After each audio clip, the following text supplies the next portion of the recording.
Oh, boy.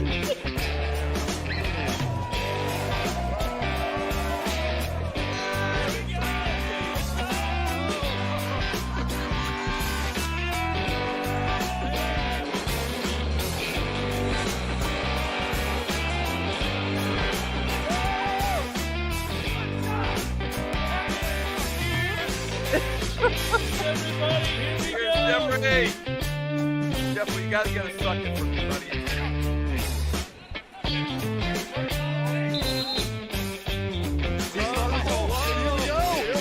That was an aggressive lift by Dad. Come on, break the record, Jeff. Oh, this is 10 seconds. 12 seconds. 15 seconds. Over the record. Oh, my God.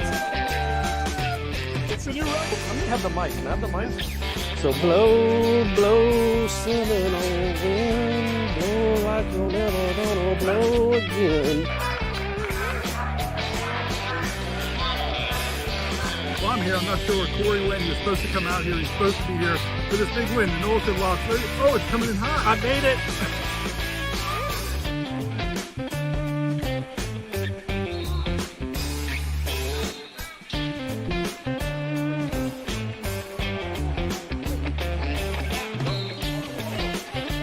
Cheer for a good team again. Cheers. Go Noles. Go Noles. Hi guys, nice to see y'all. It's been a long time.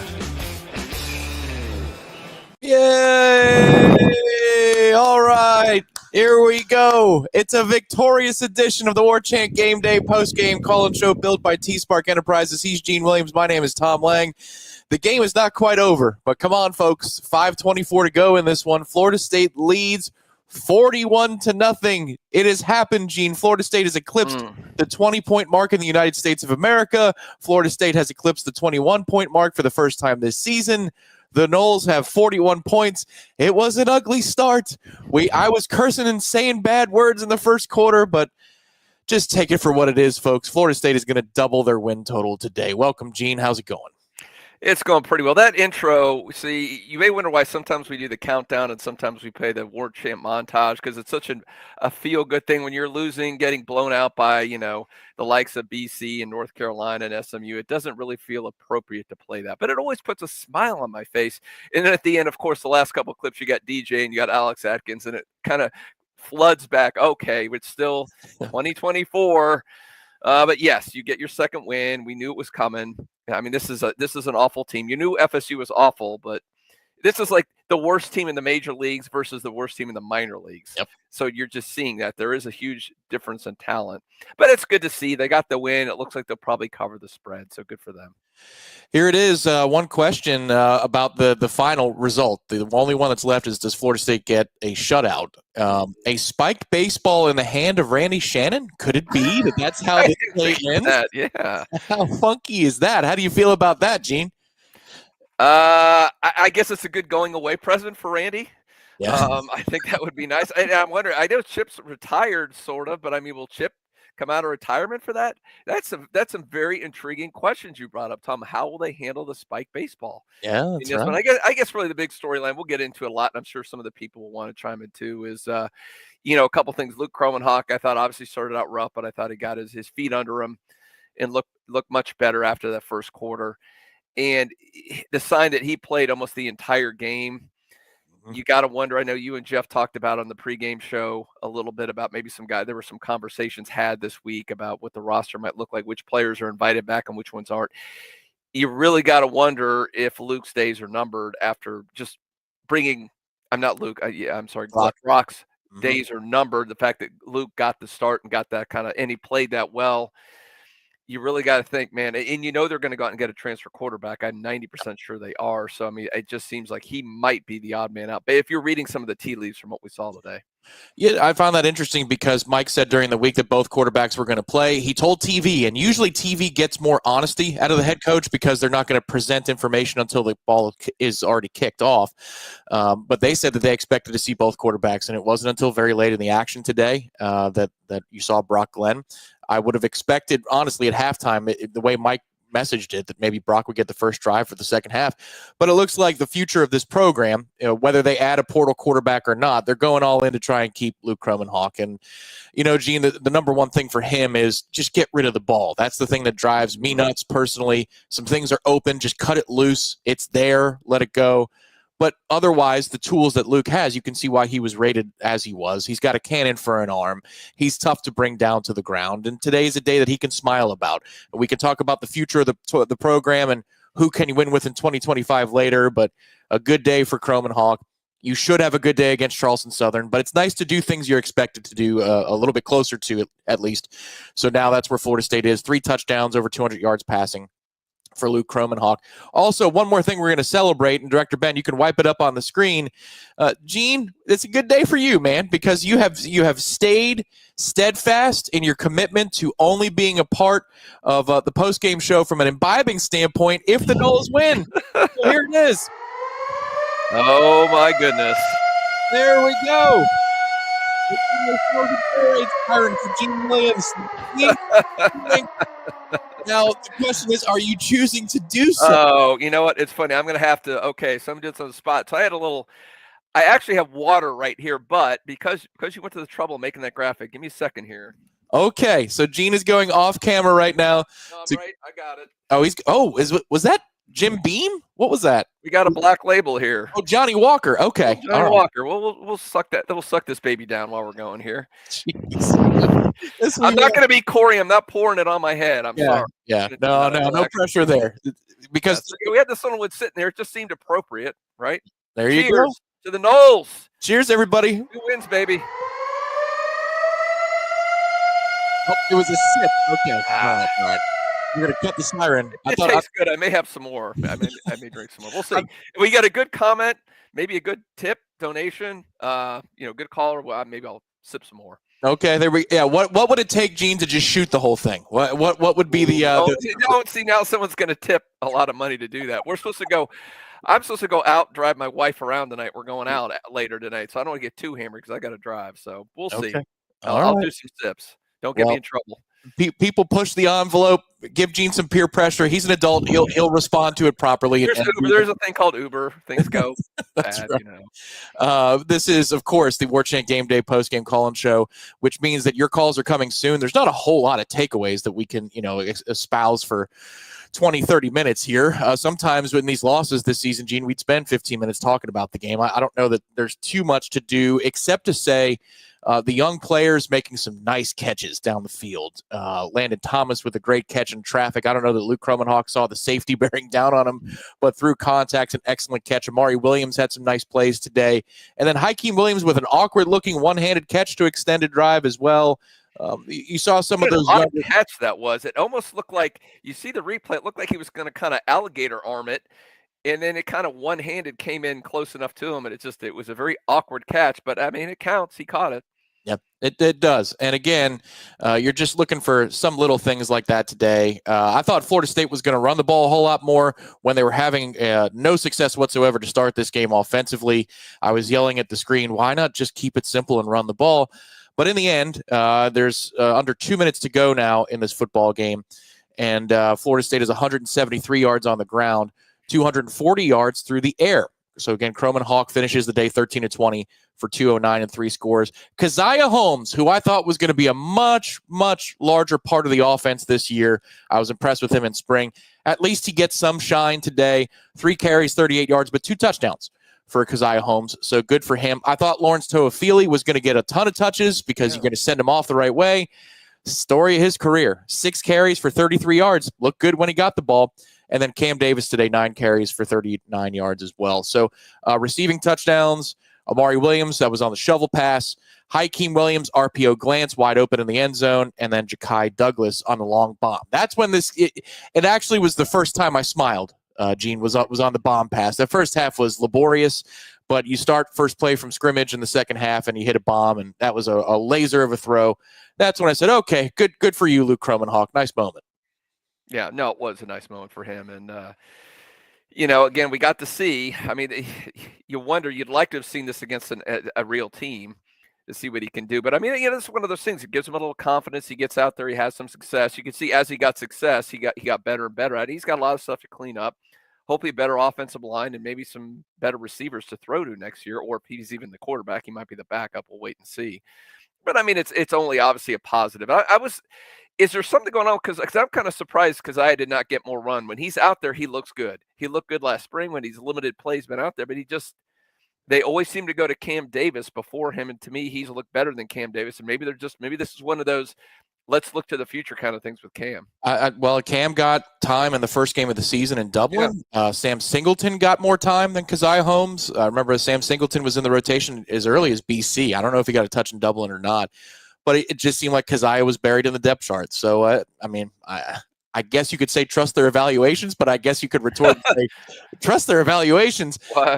Keziah was an impressive player, I thought, potentially. But here we stand, no offensive line anyway, so I don't know that it would have mattered all that much. This game, the second win for Florida State this season, is also the second win for our sponsor of the postgame show. That's T-Spark Enterprises. We did it for you, Travis. We are also proud to be sponsored by T-Spark all year. The numbers have been fantastic, except for the W's. Way more L's than we like. But we love you, T-Spark Enterprises. And here's a word about our sponsor. Prevent leaks before they start. Many large roof issues could have been avoided by fixing small leaks and defects before they worsen. Fix the minor issues to prevent more significant problems later. Fix it with T-Spark Enterprises. And remember, he's more than just a roofer. It's more than just a roofing company. Structural damage means a roofer has to take a backseat to a general contractor. But with T-Spark Enterprises, you get both. So this is why he's the guy in North Florida and South Georgia to call for your home and your needs today. 850-766-1340, 850-766-1340, or visit tsparkconstruction.com.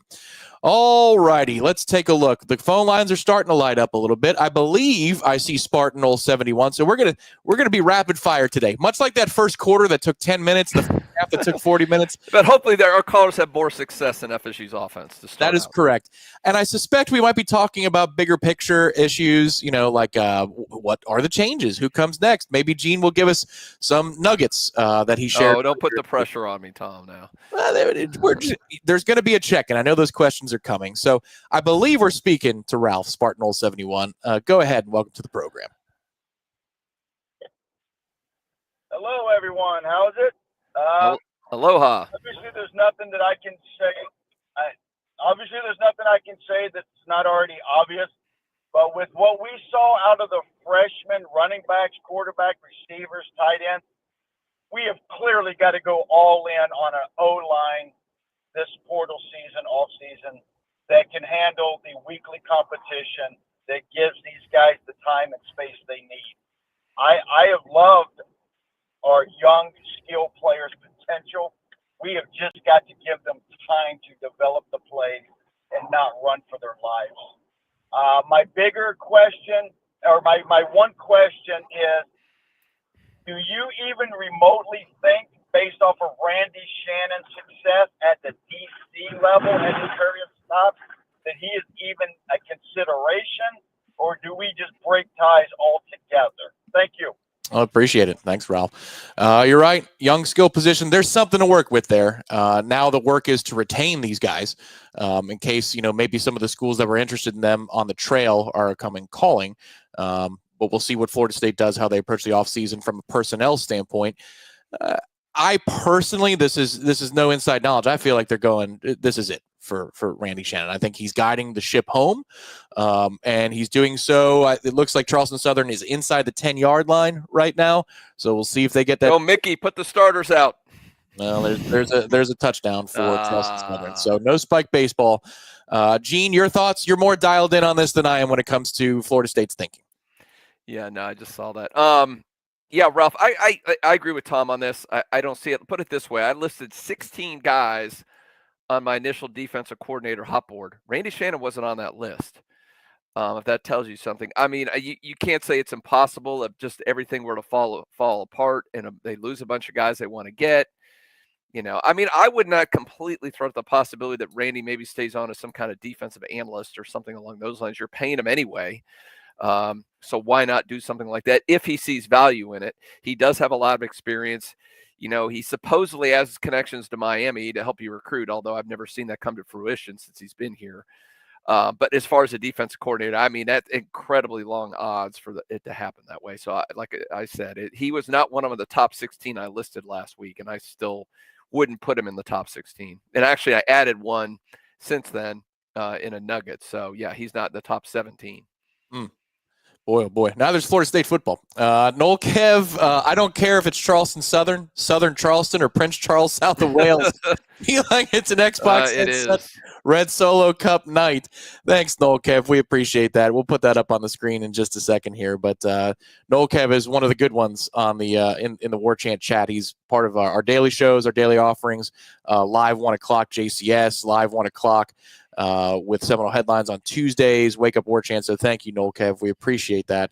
And I will hunt that down. There it is. There it is. Mm-hmm. All right. That kid gets younger and younger every year, Gene. That's what a baby. What a baby. Absolutely. And you could have said that about me in the first half of this game, too. I was pleased. Eric, let's see. We freed the youngins. Thank you very much for the contribution. Just happy for a victory and more players evaluated in the live game. Always the unknown of next year. And again, I mean, there are some players, like Gene mentioned, Cam Davis is one of them that Florida State has been turning to with consistency this season. But players like B.J. Gibson and Lane McCoy got a little bit more run. B.J. Gibson tied in. How about those two guys? Exactly. More time for Amari Williams. Quite a few targets for him today. 2 catches for the 11 yards in the score. But he was involved in an awful lot. Lane McCoy from scrimmage he was evaluated a little bit more. B.J. Gibson as a punt returner. Also, a couple of chances for maybe some more explosive plays from Gibson. But he ends up with 2 catches for 14 yards. You just get these guys stuff on film. I mean, this is what you have to do at this point. Same thing next week against the Florida Gators, who are now already bowl eligible because they took down Lane Kiffin and Ole Miss earlier today. 2 wins in a row for the Gators. Unbelievable. Yeah. There was the argument about a month or so ago, Tom, that said who was the worst team between Florida and Florida State. I mean, it's crazy to see how they've just surged and Florida State's just completely fallen off the map. I mean, the odds preseason of only one of these teams is going to make and qualify for a bowl. It would have been FSU to make the bowl minus 1,000, minus 2,000. If that was the case, and it's just this is why they play the games. We now go to our next caller from the 402. This is the 11th time you've given us a call on Warchant TV, but please, caller, identify yourself. Who are we talking to in the 402? Dave in Nebraska. Dave, how we doing, man? Good to talk to you. We're doing good. I mean, it's nice to actually watch a victory. I don't care if it is against Charleston Southern. It's been so long since we watched a victory. It's nice to watch a victory. So, but, the thing I want to talk about, a couple things, if you got real quick. So the difference between Florida and Florida State. So we harp on offensive coordinators and defense coordinators until Florida State actually gets back into recruiting high school players consistently. They're not going to be any good. Look at Florida. Even though they suck, they're in the top 25 recruiting every year. Miami, top 10. You have to have high school players consistently recruited. You can't just live in this transfer portal and hope everything's going to help out. The portal is fine for bits and pieces, but as a team as a whole, you have to recruit high school players. And until Mike Norvell understands how to recruit high school players, I don't think this team's going to get any better. That's what I got, guys. Thanks. Appreciate it, Dave, Nebraska. Yeah, I think, this again bumps up to the coordinator discussion. Gene, when they make their decisions on coordinator followed by position coaches, because I would think the incoming coordinators have a say, at least at a couple of positions. That's my understanding. Along with them. You will see how much they value the reputation of high school recruiting. Now, judging by the names that you've put out there on the boards, Gene, what do you think in terms of, does Mike Norvell see this as a need in the era of NIL to go get guys that still have a reputation that they can go into living rooms and win kids over? Yeah, this is a nuanced question. Dave brought up a very good point, I think, but it's probably a couple of years too late to talk about this because it's been done. I mean, Florida State's in such an odd position right now because sitting there and trying to get, first of all, you're not going to get recruits in this class. I mean, it's December 4th is National Signing Day. You don't have your coaches other than Norvell. Nobody knows who any of the coaches are. Right. So you can't save this class. So the best thing you do is try to go to 2026. Well, Florida State's in a position, they got to turn this thing and turn around quickly.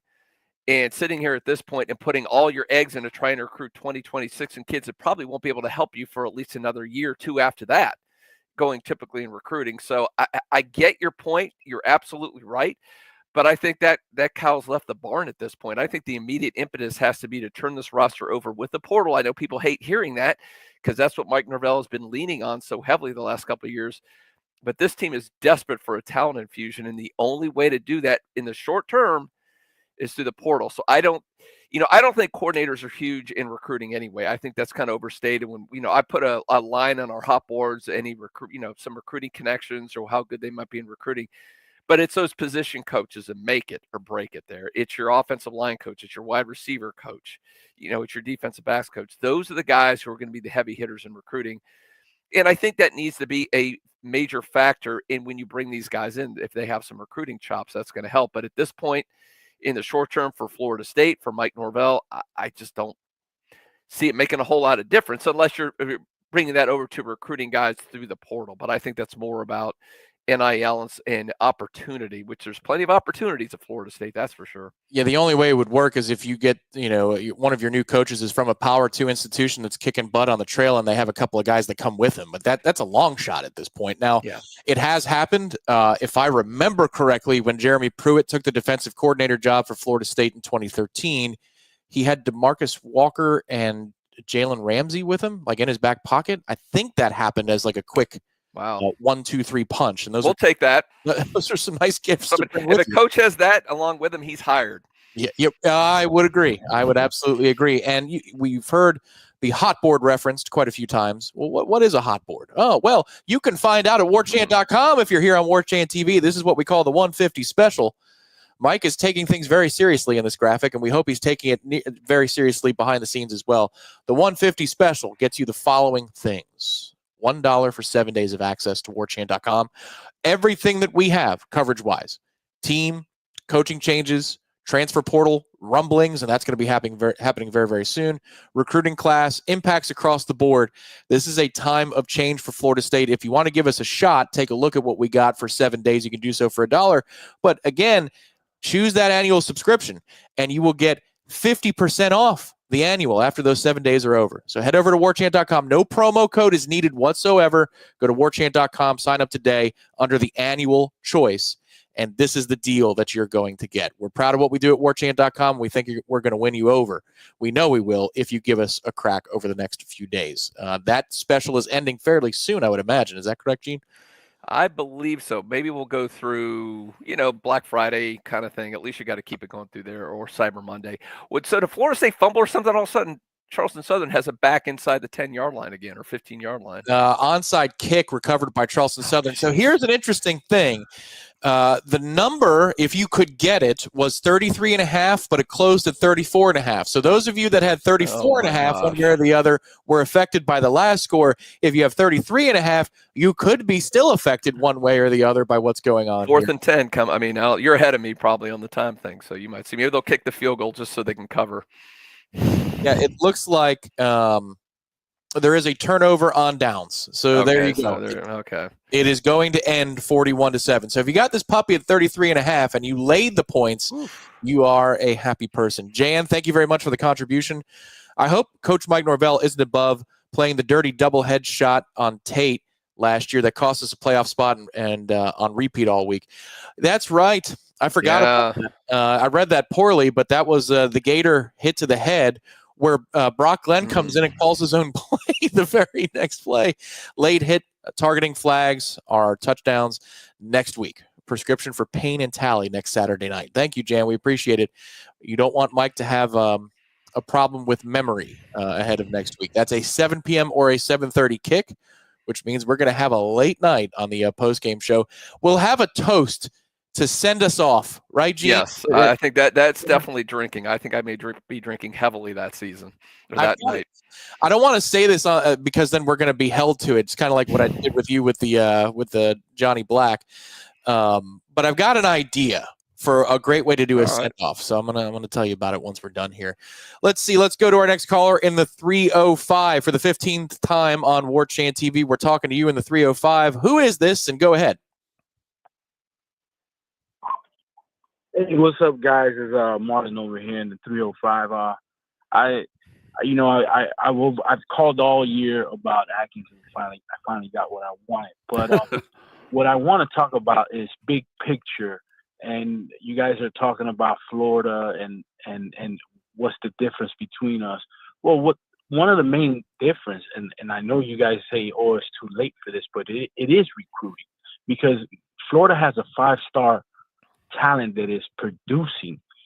And that's the key position, whether it's this level, the level underneath us, and the level above us, which is the NFL. Everybody needs the quarterback. And prior coaching staff really didn't recruit a quarterback.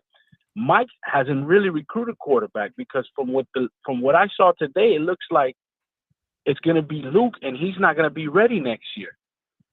So the issue is still recruiting. The name of the game in college football is still recruiting, and Mike hasn't got that yet figured out.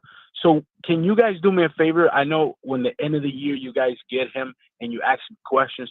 Can you ask him what has he learned from the 5 years, not just this year, from the 5 years that's going to make him last through the contract extension that he got?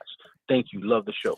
We appreciate it. Thank you, Marlon. We're not asking about his contract and being fired. I don't mind asking him what has he learned, positive, negative, over the last 5 years, especially from this year. That's an absolutely fair question. I'm not going to ask him if he's going to last for another year. The first part cheap. We can ask the first part 100%. Not just what has 2024 taught you, but now look at this. You got 5 years of data. It was weird to start. We all know that, but there was some highs, and then there's some the ultimate low. He's almost like the coaching equivalent of Jameis Winston in a Tampa Bay Buccaneer uniform. It's like, you're going to get points on this drive. I don't know if they're for us or they're against us, but somebody's going to score at the end of this drive. That's what Mike's tenure has been through 5 seasons. Is somebody's going to be happy, really happy, or somebody's going to be really, really mad. So we'll see. Yeah, exit interviews, that kind of stuff. Haven't had to do that in a few years now, where you get to turn the page at December and it's just kind of done. Yeah. They don't get bowl practices, none of that stuff. Weird. I want to address one real thing he was bringing up. So, yeah, the ship is, I've mentioned, you're right. And Mike did not I think they put too much emphasis on the portal the last few years and not enough in building up the roster, the recruiting. I think we can all agree on that. I kind of disagree on quarterback. Luke Cromenhawk was an Elite 11 guy. I was looking something up. A lot of the guys out there said he had the most upside of any quarterback out there. So he was a top quarterback recruit. And a lot of these teams have freshman quarterbacks that go out there that look really good. Yeah. We don't, was he not developed, or is it a simple function of, and I think more likely is the fact that you've got arguably the worst offensive line in the FBS, and he doesn't have anybody to throw it to that gets separation. And when they do, they can't catch the ball. So I don't really know if it's fair to just say Luke Cromenhawk was not a good recruit. I don't think that book's been written yet.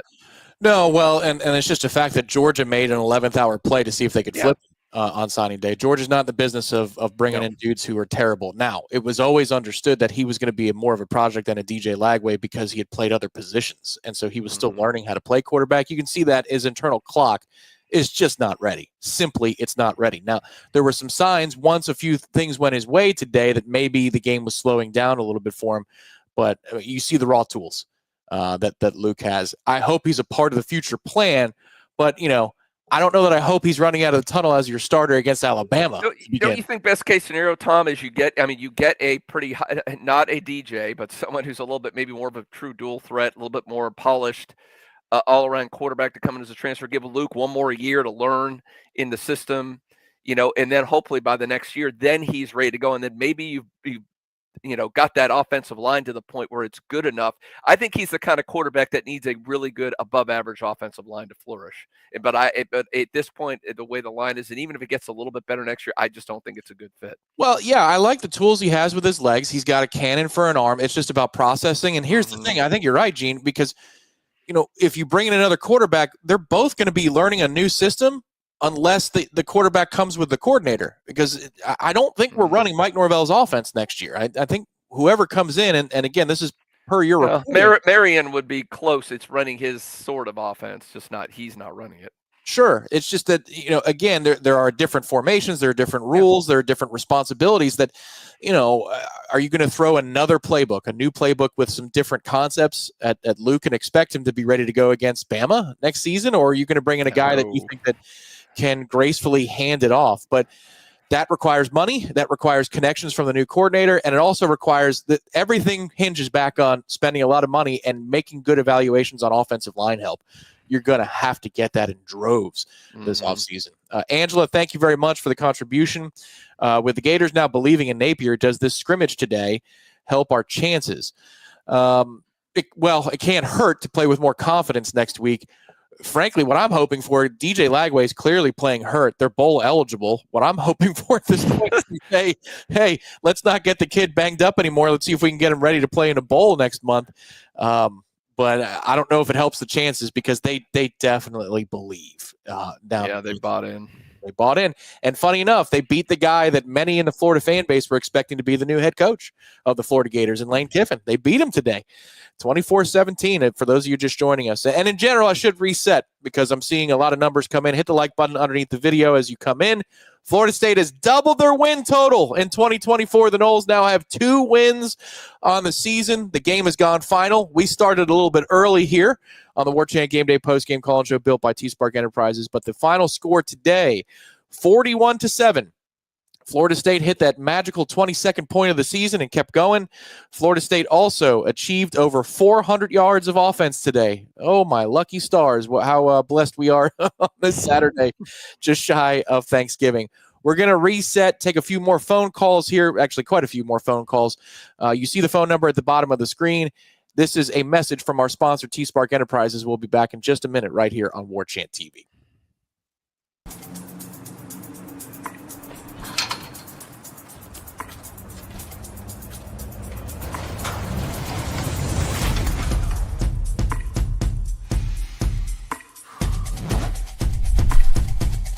Greatness is built through passion, perseverance, and an unyielding commitment to one's trade.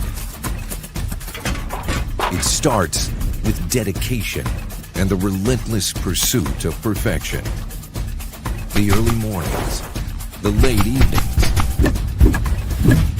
the sacrifices made, all for that one moment of knocking it out of the park. On every job we do, T-Spark, we conquer all peaks. Pros Pro commercial. Love that commercial. Mikkel, are we the best 2-win team in the country? And I love that question. I had to star that during the chat. It could very well be. I think we are in the FCS. If we were in the FCS, we'd be the best 2-win team in the country. Now we go to the phone lines, and John in Bristol, for the first time calling Warchant TV in over 3 years. He's back. John, welcome to the program, and go ahead. Yes, sir. Tom, Gene, big fan. Thank you. I don't have a whole lot to say. Just we needed that. We definitely needed something, because this year's been rough. I don't think we have a snowball chance in hell against Florida next week. That's fine. I kind of expected that coming in. But no, that's pretty much it. I just, go Noles. We needed it, and thank you guys for all you do. Oh, we appreciate it. Thank you, John. Yeah, it was an exhale kind of a day. Not in the first quarter, not when it was 3-0. And I'm not going to harp on that, because we got to the other side of it. But Gene, I'm sure you felt the same way. It was like, oh, really? I was not going to. I still thought, they still look dominant enough at the line of scrimmage. I go, they're going to win this game, but it's a little frustrating the first quarter. They go, like, they can't. My fear was if Charleston was just a little bit better, you were giving enough of a window where they could get some confidence. They made a big fluky play or two, suddenly they get confident. You know how that can spiral out of control with momentum. So there was a little bit of a fear of that, but from what I was seeing, who did they beat? I mean, my gosh. I can find that It information. looks. I think Leon High School beat. It might have been Furman. It might have been Furman that they Wow. beat.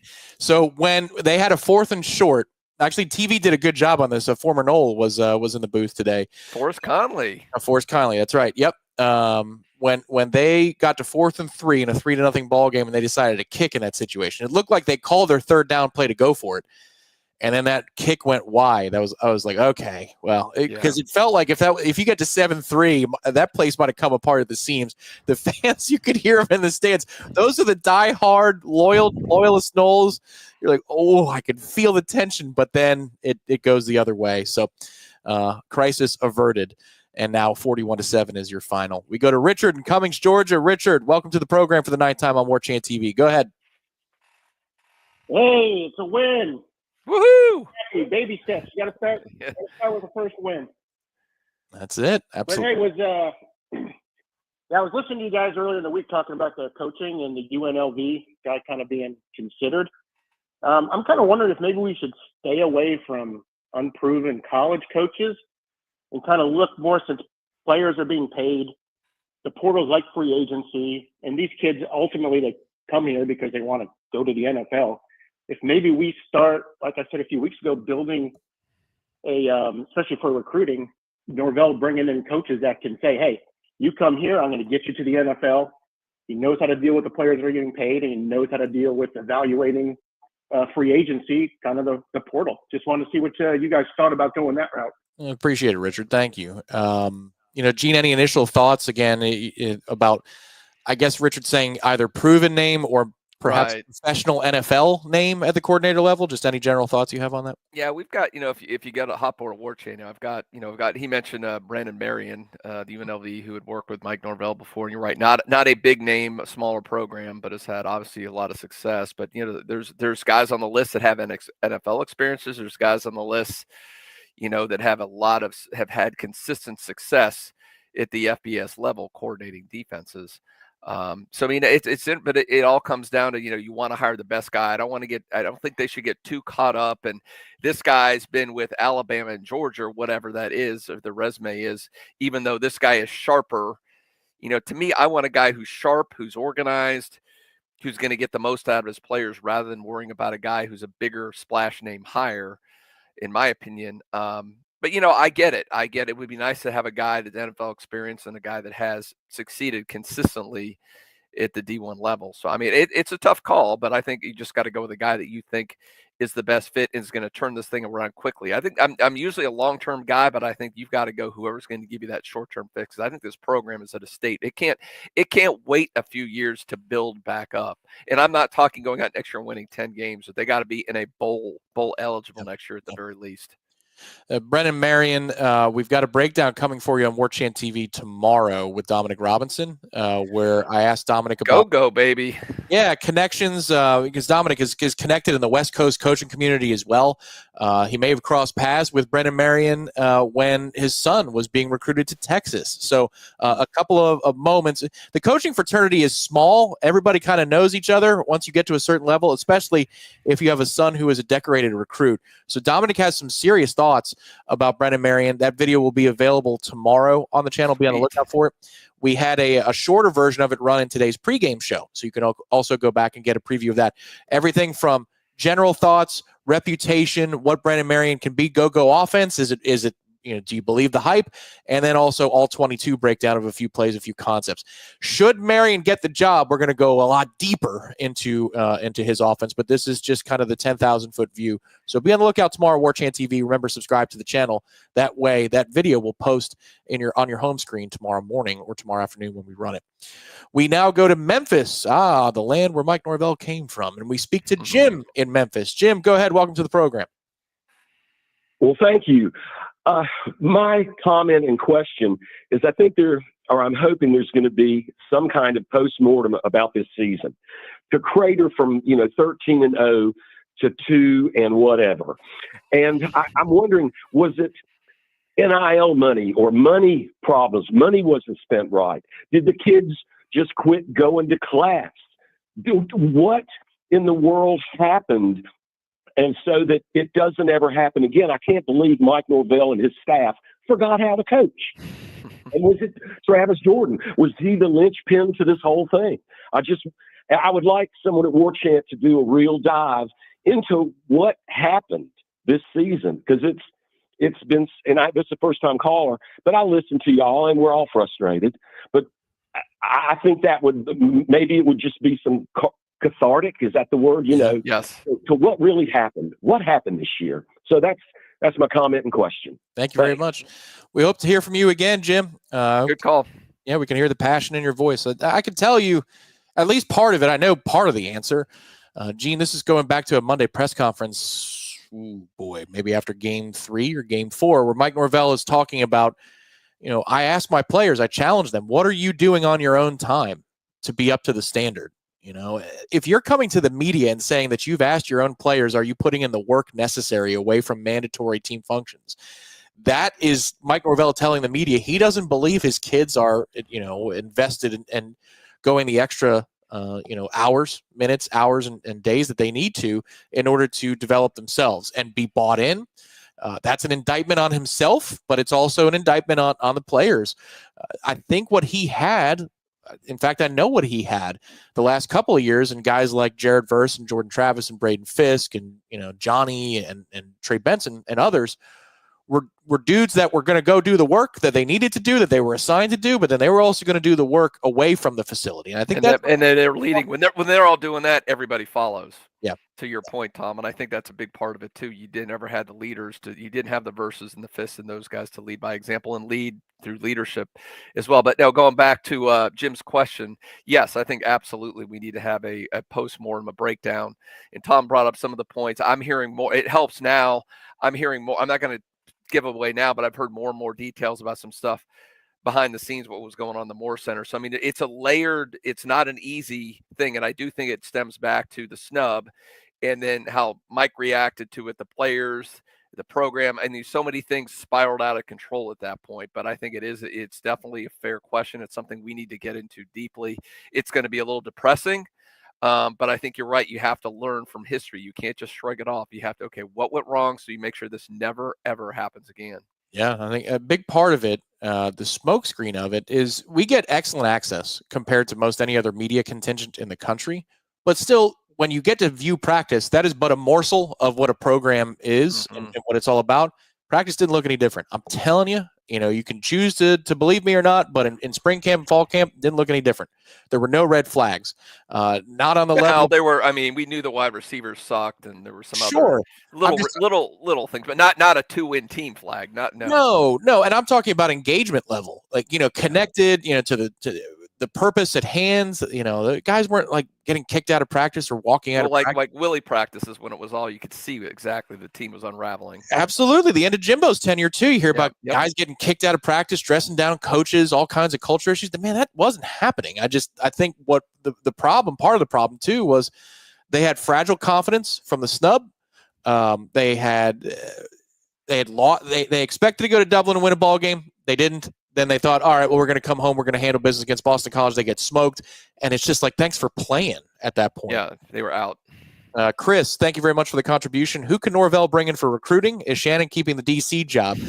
To the second part, likely no. Gene said a little bit earlier in the program that he has 17 names on his defensive coordinator hot board, and Randy Shannon's not one of them.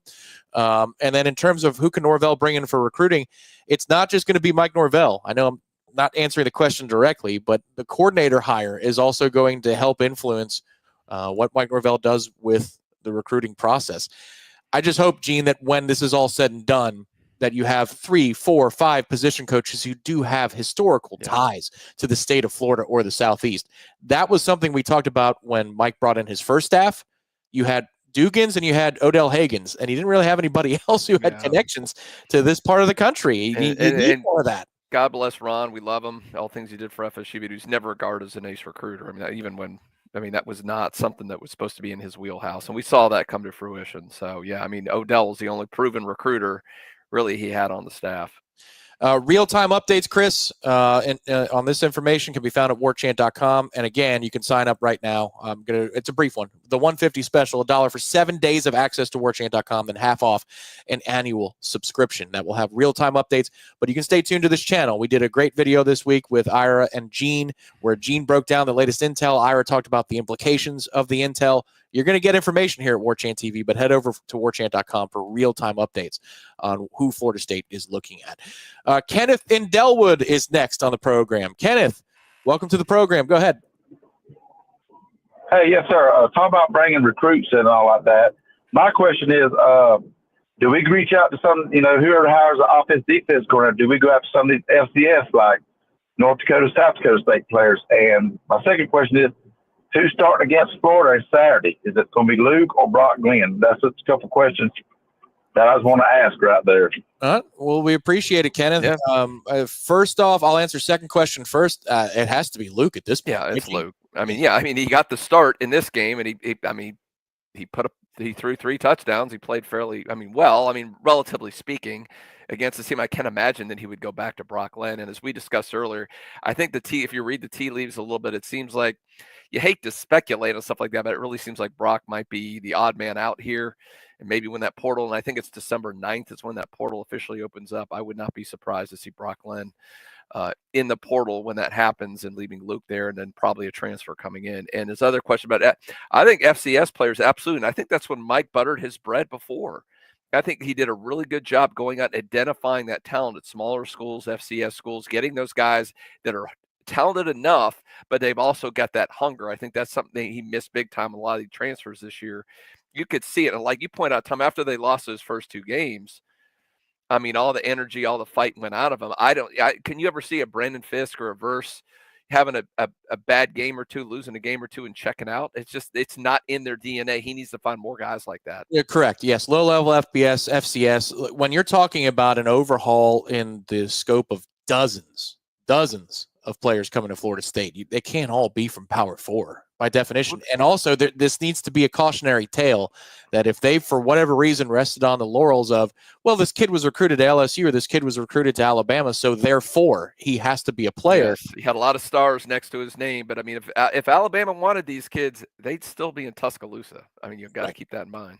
Yep. It doesn't mean it can't work. Jermaine Johnson certainly did. But yeah, cautionary tale. Nice little mix. So thank you, Kenneth, for the phone call. I think they will be very involved at all levels of football, looking for talent to help flip this thing.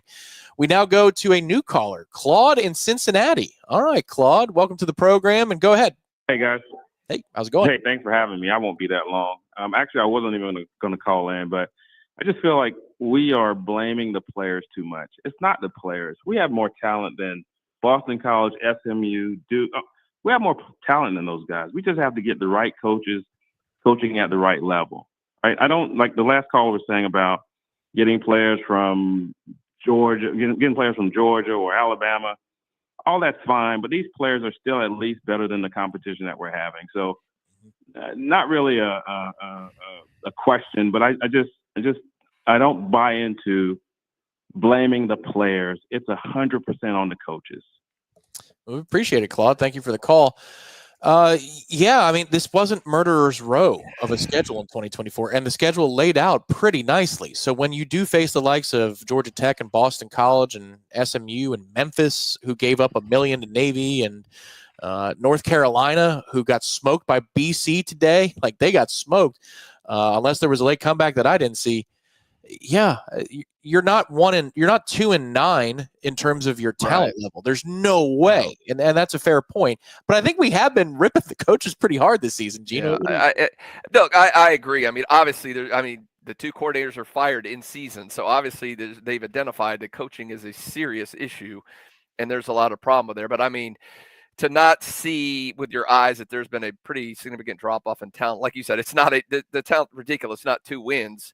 If this would be an 8-win season, I'd go, okay, maybe it's just bad coaching, but you can't be this bad all based on coaching. I'm sorry, I don't agree it's 100%. Is it maybe 60, 70% coaching? I could see most of it being coaching because, you can look at the offensive line, the fact they're so bad, they gotten worse. Yeah. I mean, that doesn't happen. I mean, unless there's some serious injuries or something. And I know I know Maury Smith was battling some injuries and all that, but I mean, it's consistently almost every player on that roster on the offensive line got worse over time. That has to be coaching. So I agree with you, except to the fact I don't think it's all coaching. There is a definite drop off in talent. You see how well the FSU guys are doing in the NFL right now. So there is a significant drop off in talent. And but yeah, coaching, and that's why I think there might only be one or two coaches left from the current staff that survive to next year. Yeah, the thing I would say about coaching versus talent is if the talent was ready and it was developed and to Noel Kev's point here, do you guys ever worry about how they evaluate high school talent? Thank you for the contribution. Like which guys they decide to go after and not to go after. Sure, I do. Because every time that they dip in to go to the portal for 20 players, 15, 20 players every year, and Gene, that's been a consistent thing since the portal's open for Florida State. They did it again this past season. That is a message that's being sent that our guys that we recruited from high school aren't ready. And you were entering year 5, and you needed so many outside answers to problems because the young kids were not ready after multiple years of grooming to be able to step into any number of positions. I mean, think about it. This year you got a quarterback, 3 offensive linemen, you brought in a receiver, you brought in a running back, you brought in multiple defensive ends, one of which moved to defensive tackle, another D tackle, linebackers, multiple linebackers. I mean, we're going up and down safeties. You brought in basically at every position. You're saying that our high school kids aren't good enough. Well, damn it. At what point are they going to be when you're in year 5 of your coaching tenure, Gene? Does this go back to what Jim was talking about? We were talking about the postmortem and some of the stuff that happened in this. So to me, a lot of this was a knee-jerk reaction by Mike Norvell when the snub happened. And he was so anxious to get right back on top and be in the playoffs instead of, keeping Tate, getting the young guys. We were going to only be an 8-win team. We're not going to be great, but we're going to build this up, and then we're going to really go all out in that 2025 recruiting class, get a couple fill-in transfers, and really start building this program from the ground up. But I think he had a knee-jerk reaction after that snub to he saw all the stars on all these Alabama, LSU, Georgia kids, and thought he could just go ahead and do what he's always done and just do all this fill-in. So I think that was about to be in play, but I wonder if the snub changed his mindset. Because everything from them spiraled downward. So I think that's one of the underlying issues of what happened this season. Notel asks, can we keep the guys we want to on this roster? That's next. I mean, retention. You got to go back to the work that the Battle's End will have to do, but it's like the Battle's End can stroke the check, but the kid has to buy into the program to even listen to whether or not they want to cash the check that comes in from the collective. With all the change that's coming, Mike Norvell has to be the mouthpiece for all of it. He's got to be taking so many extra phone calls and meetings over the next couple of weeks because how many of his guys on staff are staying because if you were just overhauling the defensive side of the ball, then you could have yourself, your offensive coordinator, your O-line coach, your receivers coach all sit down with these kids and say, hang with us. But they could be overhauling just about everything. So it's going to be a tall task and a great question that we're going to explore, Notel. We appreciate the contribution. And Chris says, love the channel, guys. If things don't look good by mid-next season, it would make sense to have the OC as the next head coach to have some stability the way Jimbo came in. You think they're doing that kind of math, Gene, where maybe one of these coordinators could be the successor? I mean, like Michael Alford it's his job to think steps ahead. Do you think that they're doing that when it comes to making these decisions? I don't think that is. I would kind of doubt that's a factor. Now, it could work out that way. I mean, you see certain coaches on the list, and I know maybe it's not your favorite, but if a Gus Malzahn comes in, and let's say the offense is clicking, but they still end up being a 4-win team, and they lose, maybe someone like that who has the experience that's won at a high level, I could see that potentially happening. I don't think they're really allowed to do coach in waiting anymore. But I really doubt it's a factor when they're hiring. Right now it looks like, and we've reported this, I don't think it's fine putting out, but Brendan Marion has effectively got the job unless he gets a head coaching job. I can't imagine a scenario where he comes in and the team, craps the bed again, and then he's going to be made the head coach. So obviously if he's their first choice, obviously that's not a factor. Yeah. Colton, thank you for the contribution. We're not going to put it up on screen, but yeah, he's a rival who gave us some money, so we appreciate you. I see that. Thank you. We appreciate you. But I will tell you that for coverage purposes in the 13.5, I didn't hate you for that today. We now go to Chris in Missouri. Chris in Missouri, welcome to the program, and go ahead. Yes, sir, guys. Hey, you're gracious enough. I was on earlier when Cameron was on this year, and then last year you guys had me on after the Alabama game. And I said then last year, if you could just snowball the win, snowball the season into recruiting, and then move forward with momentum because of all the things at stake, the conference change, all of the revenue, the stadium. I feel like right now we got a rope in our hands and it's slipping out. I feel like we've got all this pressure financially, and this year was worst case scenario. Do you guys feel like, is that just a fans and alumni being kind of negative, or is that a realistic thing where like there's a fine line here where we start to slip too far with NIL? Like, at what point is this recoverable? And so much more importance on these hires that we're going to go after. And Brandon Merriman, you look at his track record. You guys have done an awesome job covering him, and I remember hearing about how great Walt Bell was going to be, and how good Bryles was going to be, and.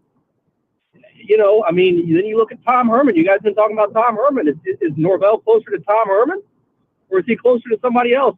There's just so many question marks. And then last thing, just totally random, I was going to ask Gene or Tom if you guys have any insight. He's kind of the unicorn we keep mentioning over the years. Is there any interest at all in Jim Leonard? Any chance whatsoever that he would have an interest, or we would kick the tires on him? Anyhow, I appreciate it, guys. Thanks for everything, and thanks for getting us through this season. You got it, Chris. Well, thank you very much. We don't get through the season without you either. So this is it's you and us together. Do you want to take that Jim Leonard question, Gene? I didn't have him. I don't think I had him on the list, or if I did, it was a long shot. I just don't see you getting him at Ohio State, right? I mean, am I missing something here? He's out at Denver with. Who am I thinking about? Ohio State, the wide receiver / Oh, that's Hartline. Yeah, that's Hartline. I'm sorry, I confused. Or somebody again when I'm dealing with between the offensive coordinator, I'm dealing with 30+ names, so it's hard to keep track of. Yeah, Leonard being, obviously he had the Wisconsin. It looked like he was going to be a shoo-in to be Wisconsin's next head coach if things ever went wrong for the head man above him. But now Denver's doing some awesome things with Sean Payton and Bo Nix out of it. Didn't expect that Bo Nix could be. Again, so you're not getting him out of the NFL. I mean, I just don't. That'd be nice hire, but I don't see that happening. I mean, there's a lot of guys you'd like to have as offensive or defensive coordinator, but I mean, we have to deal in reality.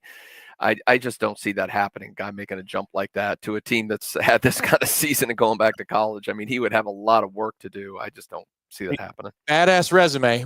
So if his name does appear on the board and those whispers happen, that could be exciting. But sure. It's a tough one. But to his other, I think the first point he brought up was interesting about whether the impact of this on the program, whether the fans are kind of overestimating that or not.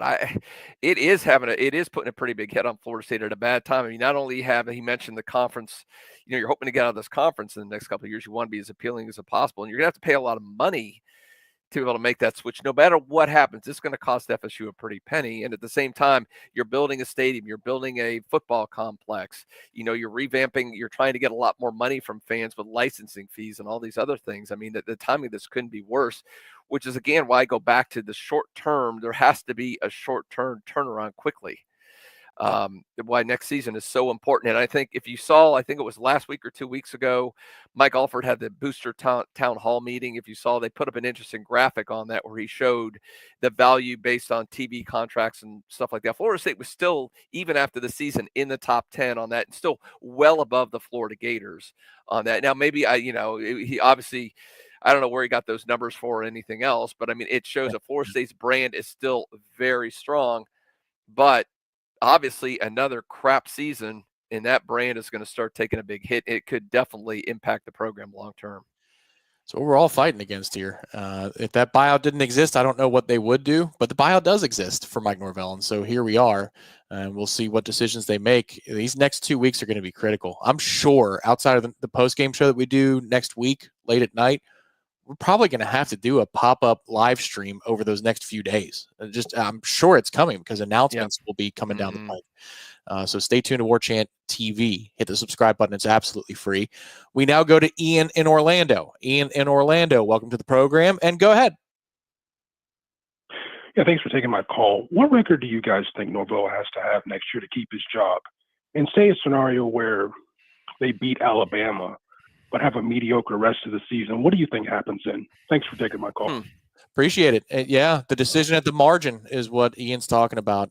You got Alabama and Florida, Miami, Clemson. Those are going to be your fixtures next year. You have 2 other out-of-conference games that are fairly easy. I don't want to, kind of like today caliber. Yeah. We thought SMU. Well, you can't say that, but I mean, there's a lot of penciled-in wins this year that definitely didn't go that way. So I'll do it really quickly, and then I know, Gene, we're hinting at least bowl eligibility. Yeah, it's bowl eligibility, but I'll do this very quickly. Your opponents in no particular order next year: East Texas A&M, Kent State, Florida, Clemson, Miami, Pitt at home, Virginia Tech at home, Wake Forest at home, then at NC State, at Stanford, at Virginia, and of course the opener with Alabama.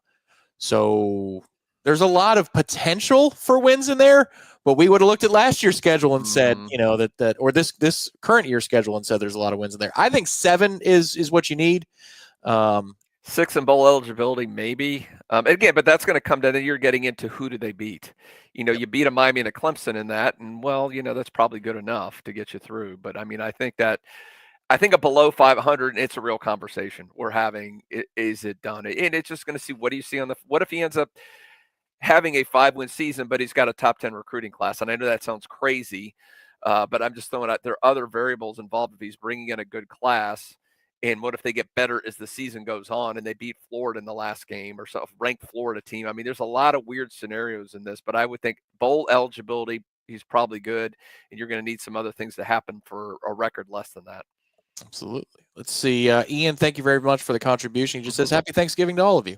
And that's a fair segue. We wish everybody a happy and safe Thanksgiving. We know this is a big travel week for a lot of you out there. I know I'll be heading down to the Tampa Bay area in just a few days, spend some time with my family. And for all of you who are getting on a plane or driving across the Southeast, or maybe making your way up to Tallahassee. I know a couple of people have, when Florida comes to town, a tradition where they come up here a couple of days early. Everybody, please be safe out there. A lot of people aren't thinking on the roads and in the airways. So please be safe in your travels, and we'll be on next week on the other side of this. We do have just a little bit more to do before we wrap up. We're going to take a quick break and then reset and tell you what's coming up over the next week to 2 weeks on Warchant.com, Warchant TV. It's going to be really busy, and we'll be right back here on the Warchant Game Day Postgame Call-In Show, built by T-Spark Enterprises.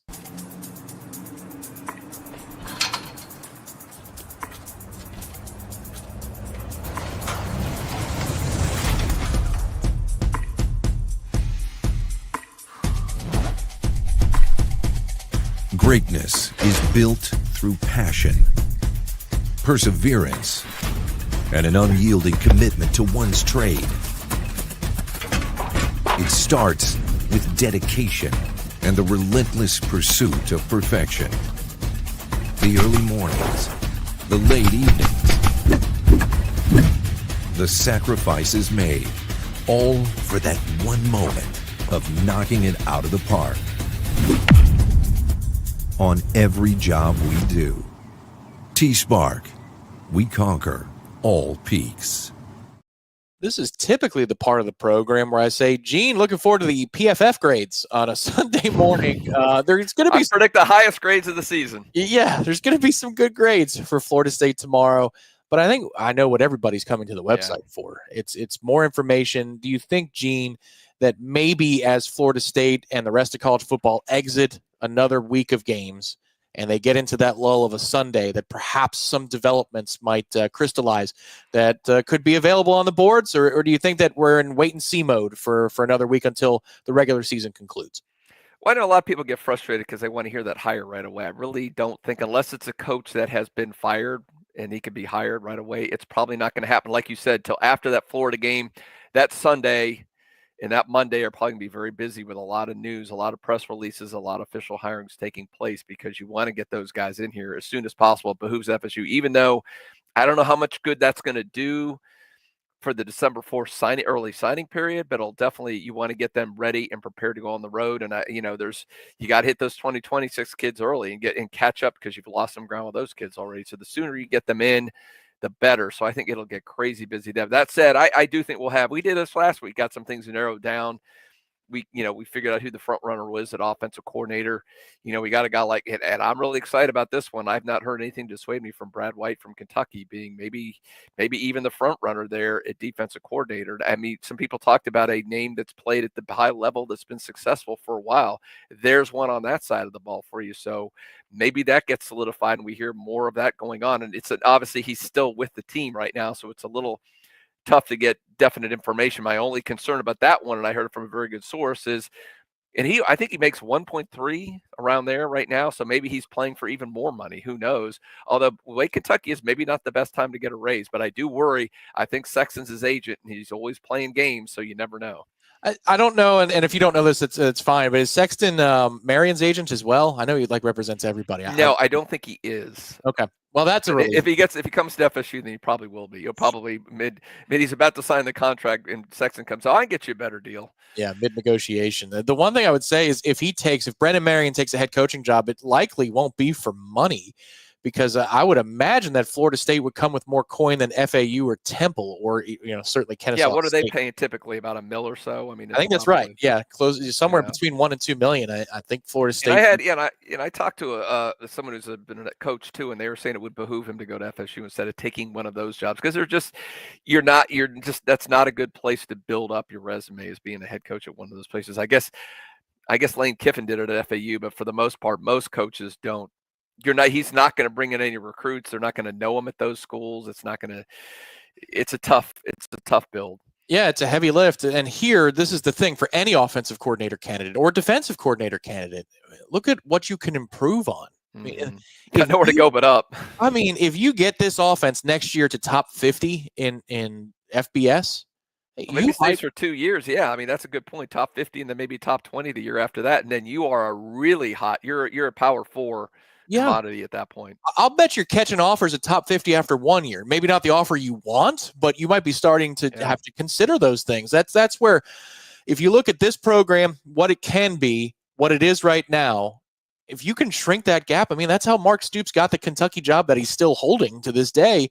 Was he took a defense that was one of the worst I've ever seen in my life, and within a few years, he made it into a machine. And then he got his Power 5 job that came his way. Same thing, same situation here, potentially for one of those coordinators, if they are, courageous enough to take that leap of faith with Mike Norvell. One more read from our friends here at T-Spark. One more word from our friends here at T-Spark Enterprises. If you're suffering from storm damage, T-Spark knows how to work with the insurance companies, and he helps navigate the insurance process with you to help you put your home back, I should say, to pre-claim condition. And if you're looking to renovate your home, we often talk about the roof situation, structural damage, but if you're looking to renovate your home, T-Spark can help with bathroom remodels, kitchen remodels, and also outdoor additions to your home. This guy's a one-stop shop. It's not just about fixing leaks. It's also about adding to your home and adding value to your home. Call today, 850-766-1340, 850-766-1340, or visit tsparkconstruction.com. So coming up on the website in the next 24 hours, columns reaction from today's game. The Warchant wrap is going to be available on Warchant TV here not too long from now. The press conferences are live already on Warchant TV. I know that those are going up. PFF grades tomorrow, Gene. Wake Up Warchant coming on Monday. And maybe, just maybe, some more nuggets about the search for Florida State's new coordinators and position coaches. Yeah, we'll definitely have. I mean, there's no doubt we're going to have some information on that. Like I said, we should have our list narrowed down at the very least in the next few days and leading up to that, what's going to be crazy early next week. And I do want to say, you brought up, Tom, happy holidays, everyone. Take a drink on here. I saw my mom was in the chat. I was surprised to see that, but hey, Mom, good to see you in the chat.